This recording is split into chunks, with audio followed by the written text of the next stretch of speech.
वो मेरे स्कूल के दिन थे जब मैं रिद्धि नाम की लड़की को पसंद करता था। उस समय मैं 9th क्लास में था, रिद्धि भी 9th क्लास में ही थी। हम दोनों एक दूसरे को पसंद करते थे। उस समय मैंने अपने दिल की बात उसे बताई और उसने मेरे प्यार को एक्सेप्ट कर लिया। हम दोनों एक ही बस में स्कूल जाया करते थे। बस में अक्सर मैं उसकी बगल वाली सीट पर बैठ जाया करता था और वो पल मानो मेरी ज़िंदगी का सबसे खूबसूरत पल थे। क्लास में लगभग सभी को हमारे प्यार के बारे में पता था। मेरे दोस्त हमेशा रिद्धि का नाम लेकर मुझे चिढ़ाया करते थे। रिद्धि और मैं लंच के समय साथ में खाना खाते थे और खाते हुए अपने फ्यूचर की बातें किया करते थे। रात के वक्त हम दोनों एक दूसरे से ढेर सारी बातें करते। हम दोनों अपने अपने सपने एक दूसरे को बताते और न जाने बात करते करते कब हमें नींद आ जाती और हम सो जाते थे। कभी अगर मेरे घर में कोई मेहमान आ जाता तो रात को मैं छत पर जाकर बातें करता। यहाँ तक कि मैं ठंड के मौसम में भी छत में जाकर रिद्धि से बातें करता था। हम दोनों ने एक साथ न जाने क्या क्या सपने देखे थे, शादी, बच्चे, यहाँ तक कि हमने अपने बच्चों के नाम भी सोच रखे थे।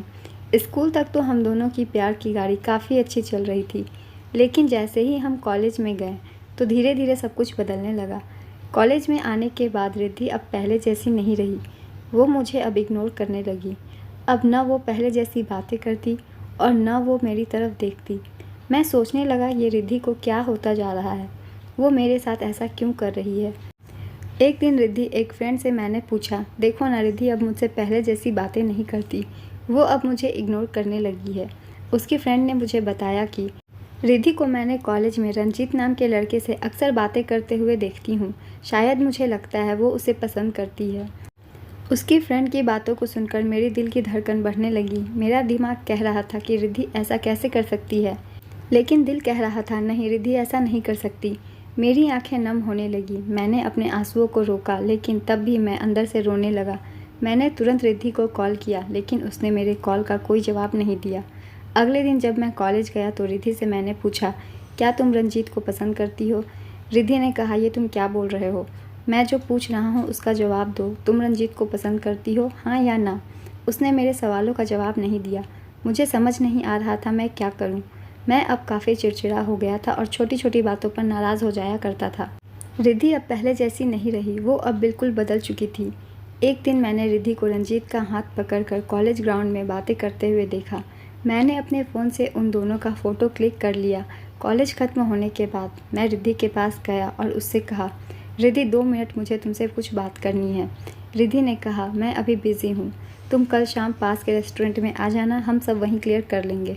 मैंने उस वक्त उसे जाने दिया। मन में हज़ारों सवाल थे जिसके जवाब मुझे चाहिए थे।